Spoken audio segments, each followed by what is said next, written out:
Coming live from Florida is our guest tonight. Welcome to this special edition of the KJ Masterclass Live, the show which ensures that you profit from your time spent here with experts, either through their industry insights, information, or simply learning from them. And today we have Fritznel Octave, veteran journalist, activist, and author, and we'll be talking about his country of birth, Haiti. Now he lives in the US, but he is born and raised in Haiti. So, welcome to the show, Fritz.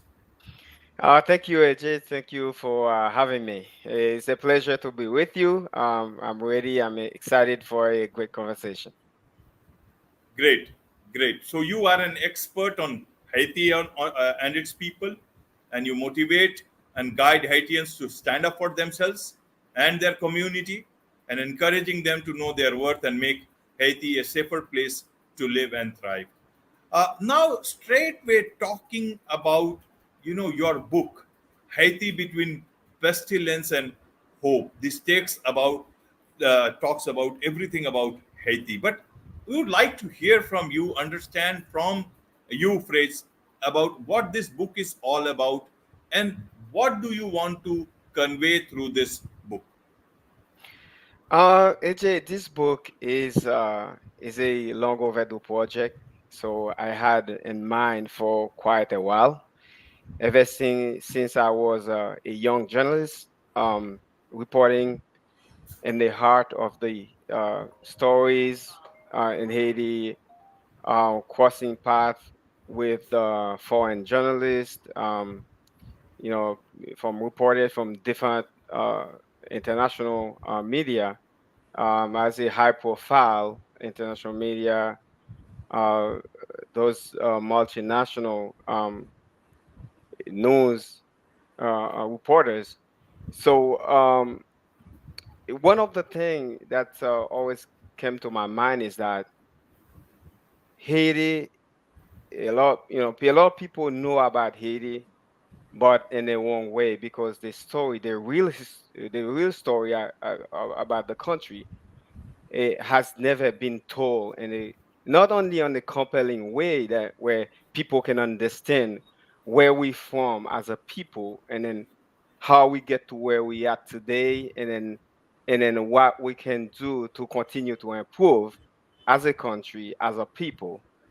But um a lot of time I find that the story about Haiti is misconstrued, is underreported, is shallow, is um, misrepresented.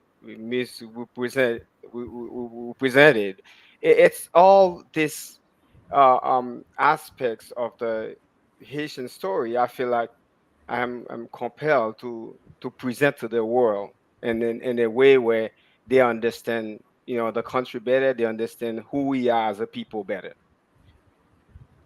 Right, right. It's a sorry state of understanding for a lot of people, because some countries, some parts of the world, they have either been misrepresented, or has not been properly understood and explained. And if understood, nobody has tried to do anything about it.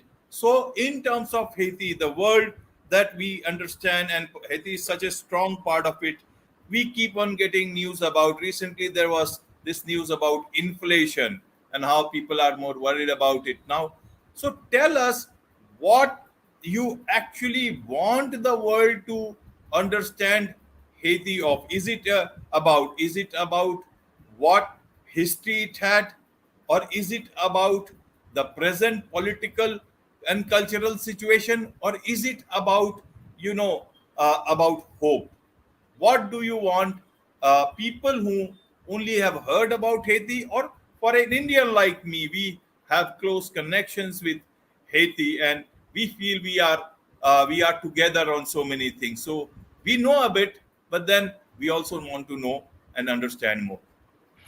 AJ, the one of the goal of the book is to make sure that uh, people who truly understand, really understand to what are the struggles in Haiti. So that's the pestilence part of it. So what are the struggles? How they all this problem, all these issues we have in today, they are tied to history. Okay, where we started to get to where we are today. And then the other part of this story of the book is the hope.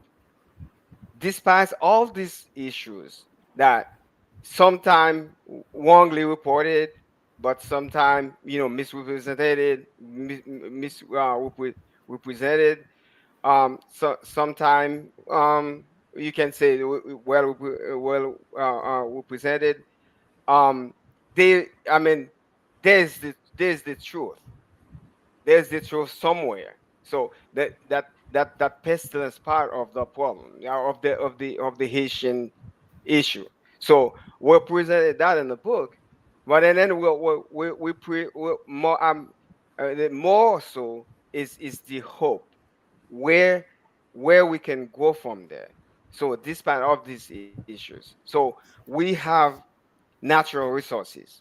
It's not a country like as presented every time Western journalists talking about Haiti. A Western reporter flies to the country for a couple of hours or sometime a couple of minutes, and then all of a sudden all the reports is about poverty, is about the poorest countries in the Western hemispheres and all that, and that's how the headline will start to report about any stories in Haiti.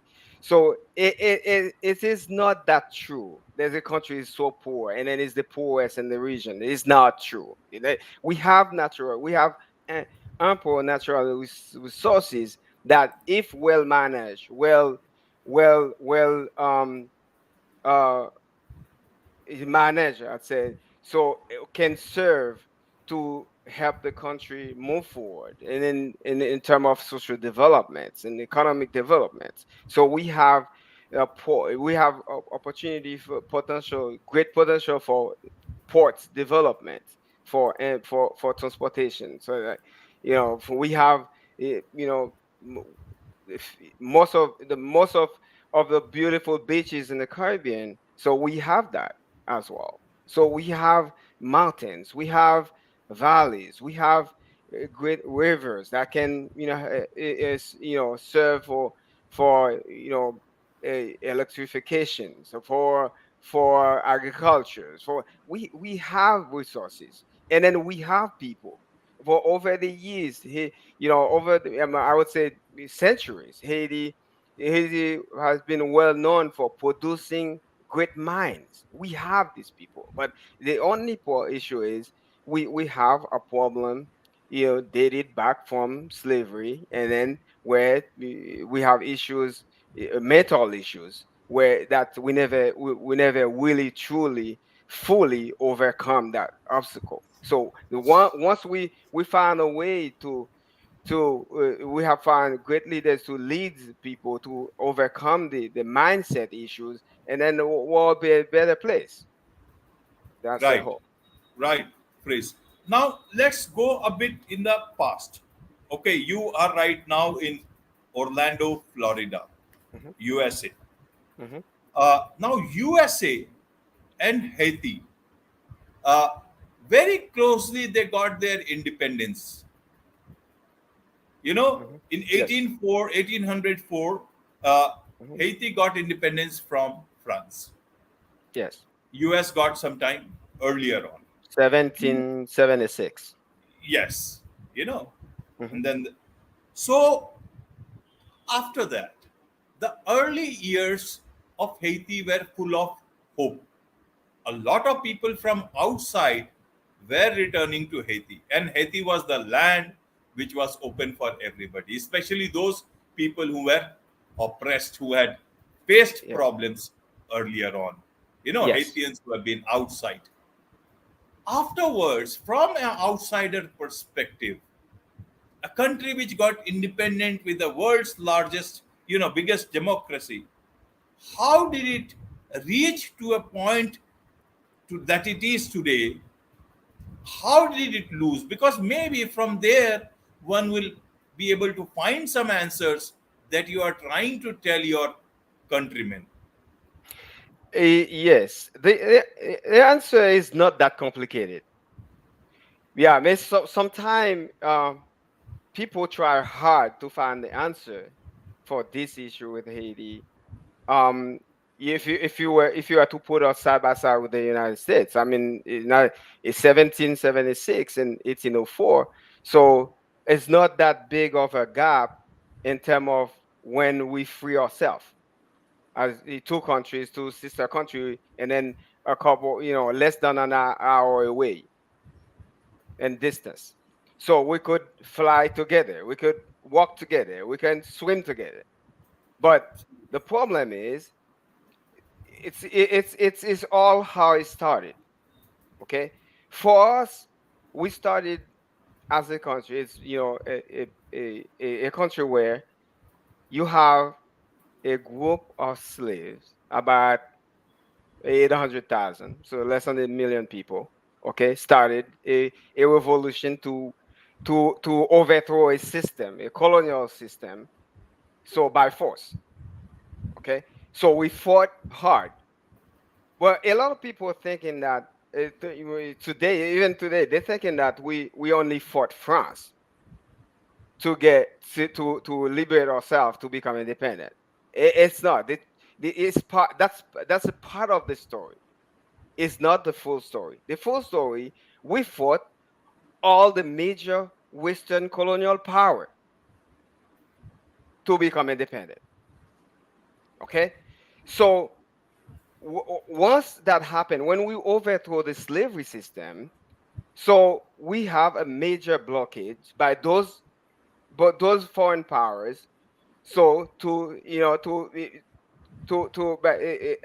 would say squash us, so that way we won't be able to influence the rest of the world. They were dominating. They were reduced to slavery.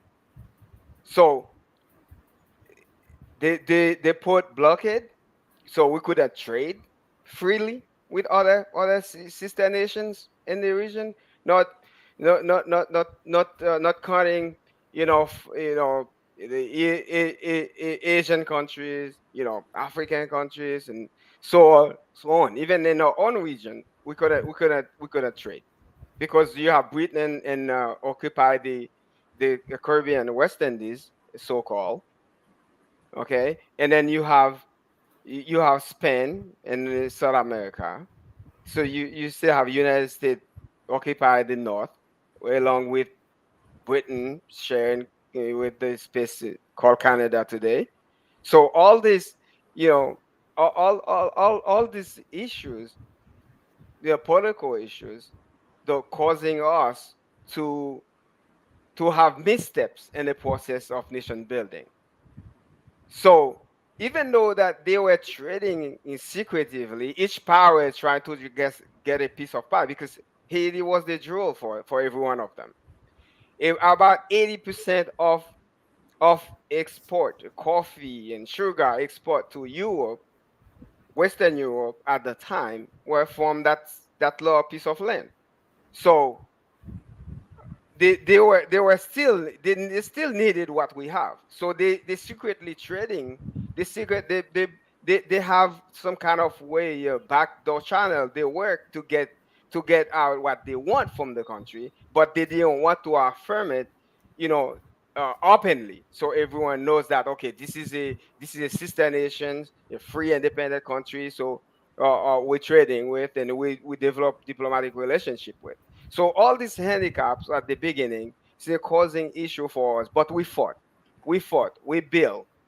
But at the same time, we have this mental blockade, you know, created from the slavery time. So we never overcome it, because we force it physically. We liberate ourselves, but mentally we were still kind of bondage of the old system, implemented by the colonial power.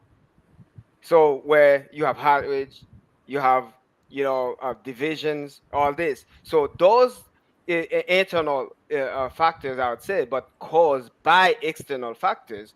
So they play a major role in holding us back.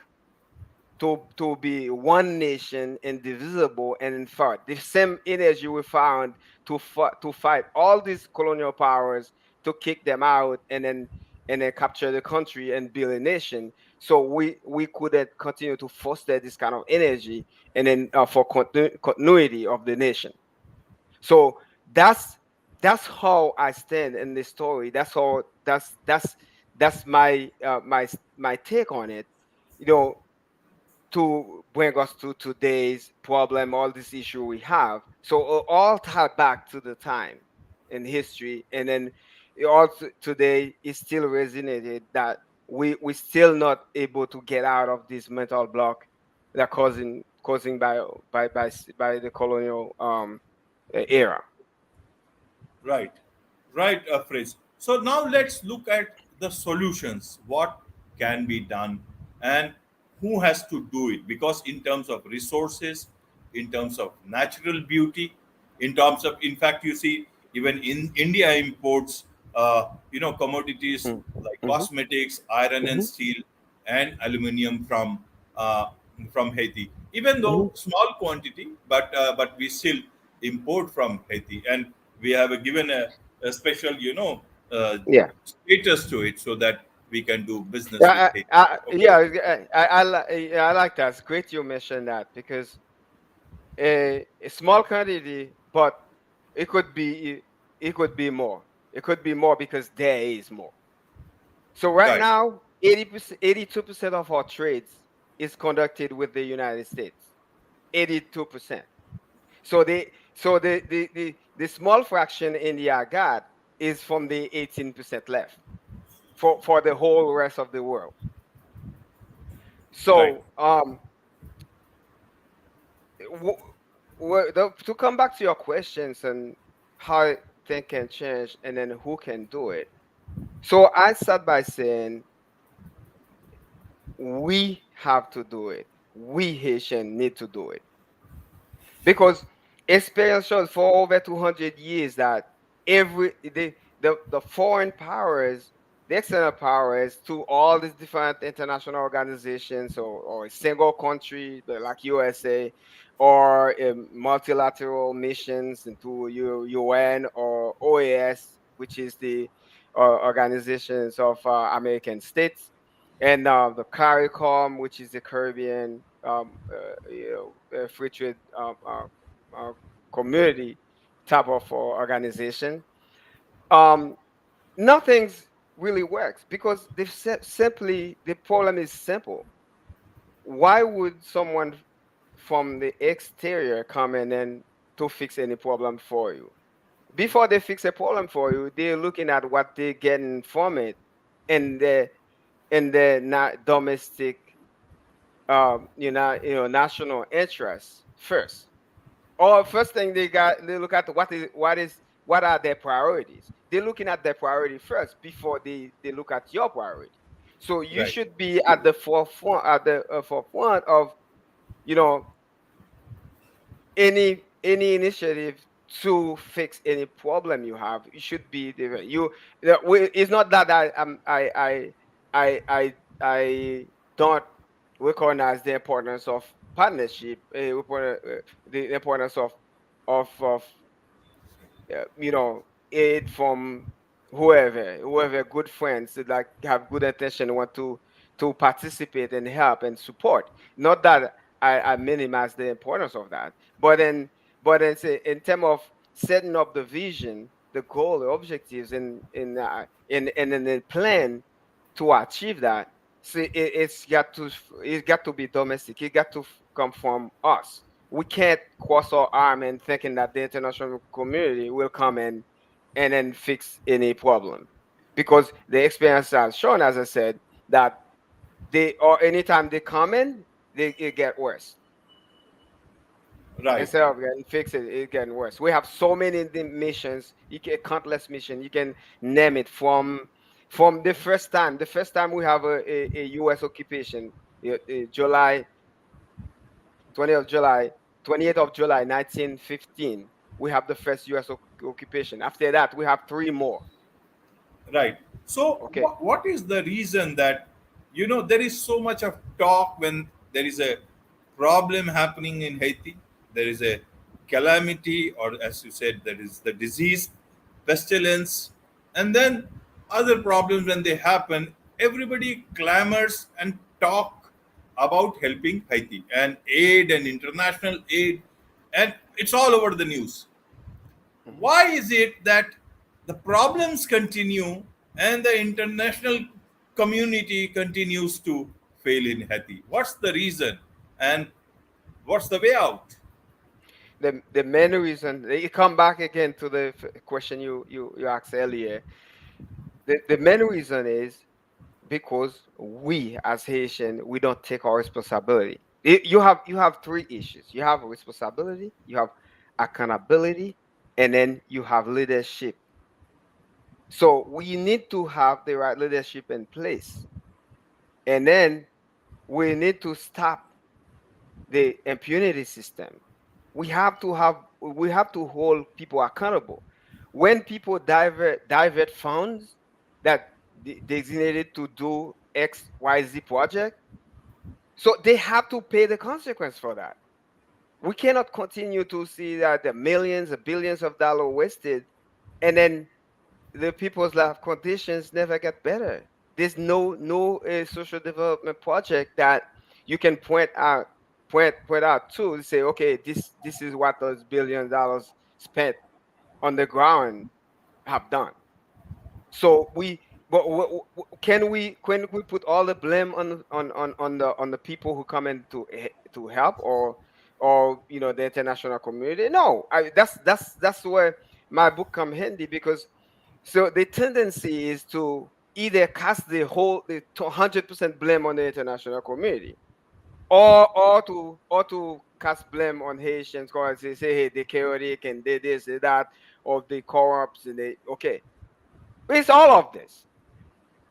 It's not one single thing. It cannot be one single thing that goes wrong with Haiti. It's a combination of a lot of different internal and external factors.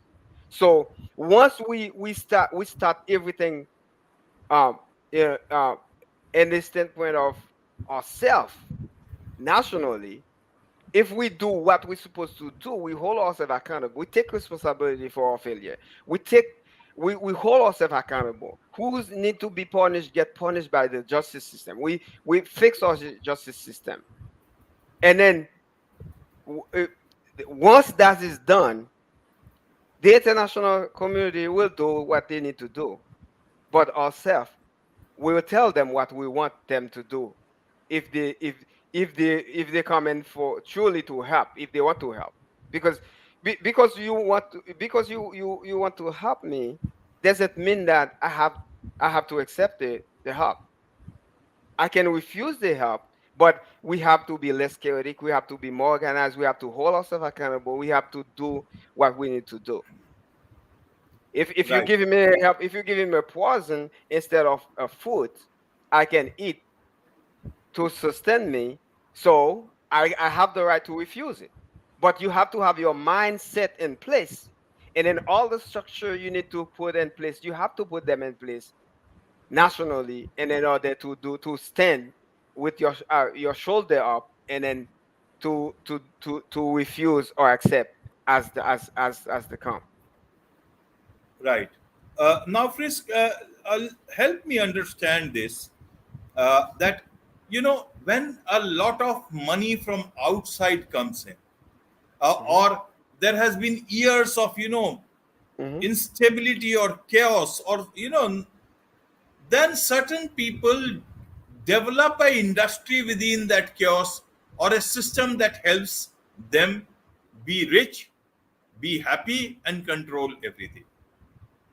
We Is have. it Wait, go ahead. is, yeah, is it that externally somebody does not want Haiti to grow, or is it internally, uh, it is an internal system which has developed out of default, that needs to be looked at, and only from there will emerge the real vision of hope? How do you see this? Um, it's the problem is twofold. There's the external forces and then the internal forces. In my perspective, I mean, as a journalist on the ground, for several years, so what I observe is that from time to time you will have external power stakeholders, so that they look for something in Haiti, right? They look to gain some benefits, but at the same time, but you have the national stakeholders. So if they were to get, if those external stakeholders got to get what they want from Haiti, there should be a compromise. There should be some kind of arrangement, right?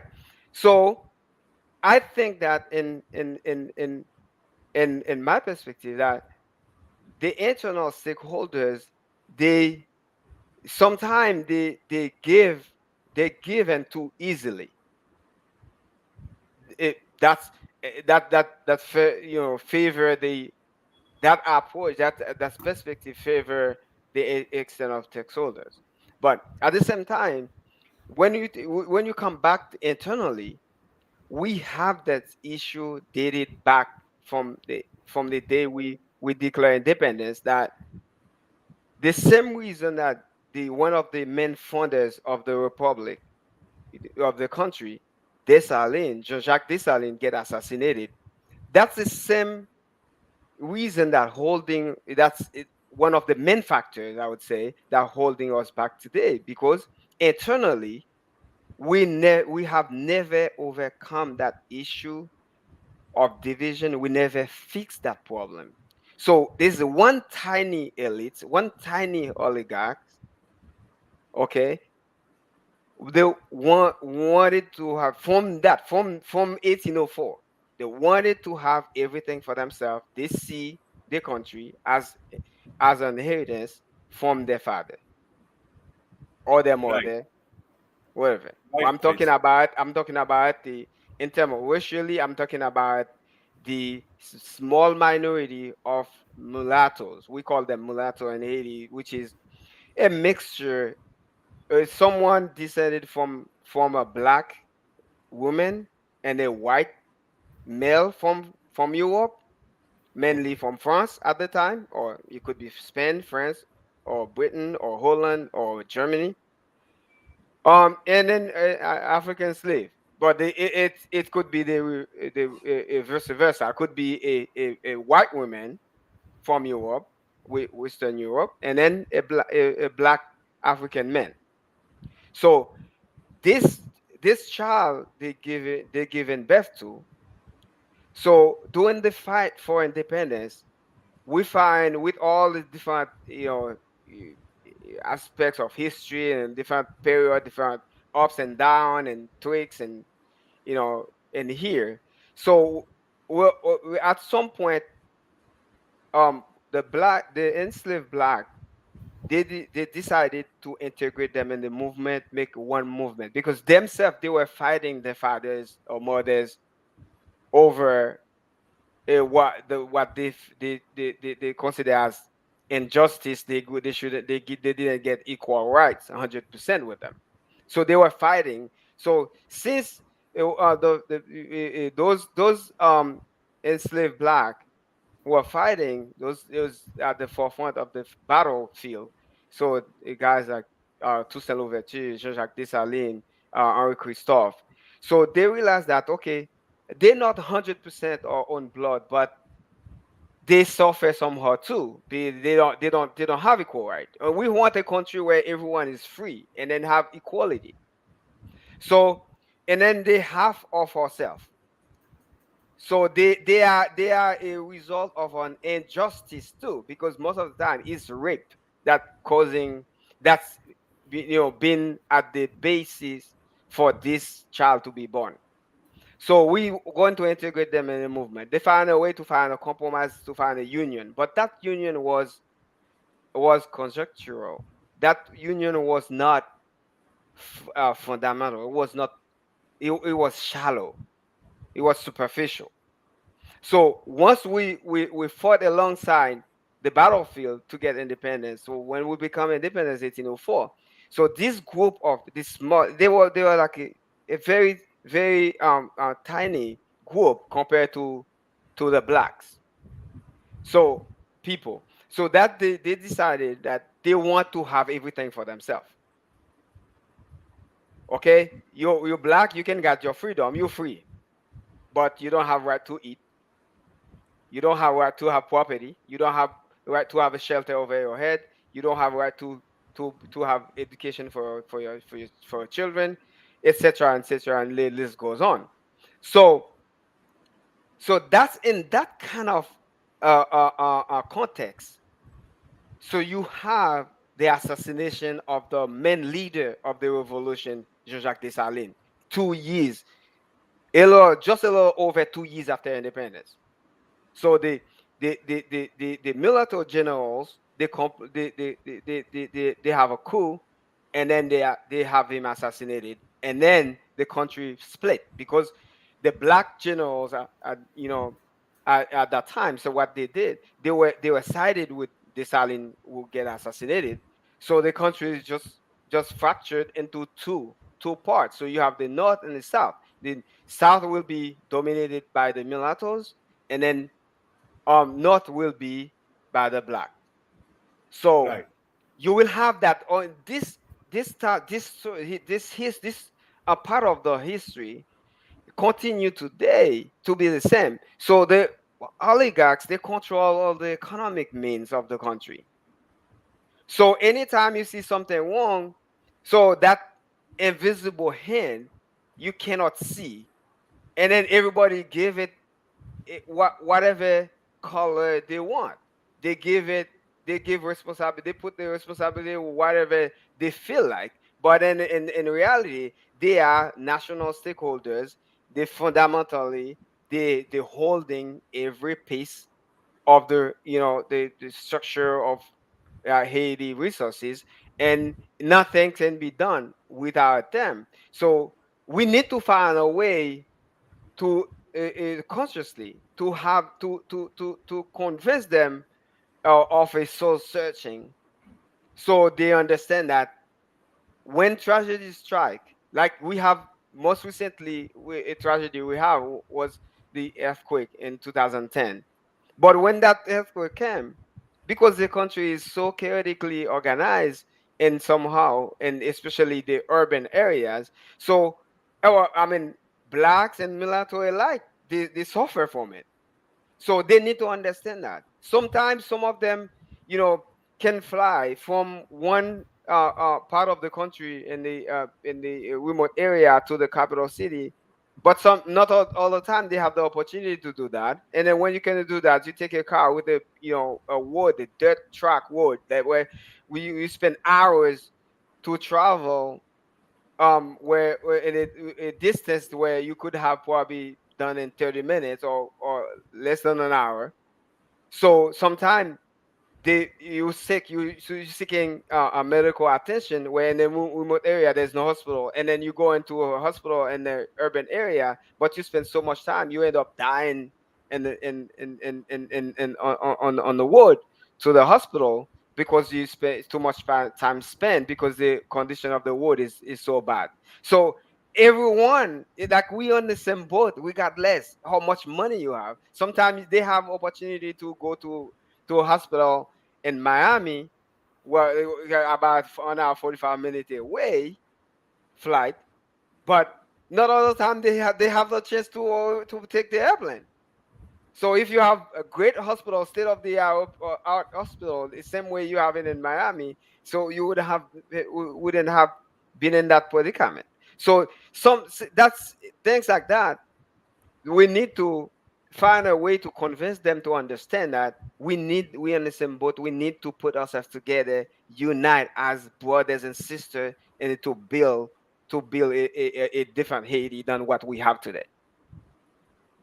Right, right, Chris. So, I think you have explained the situation very well. Now, your book, it breathes with hope and profound courage. So, what is it that, in terms of the hope part, we can understand as an outsider from, but who is interested to know about Haiti, what do we understand? If you can tell that in in short.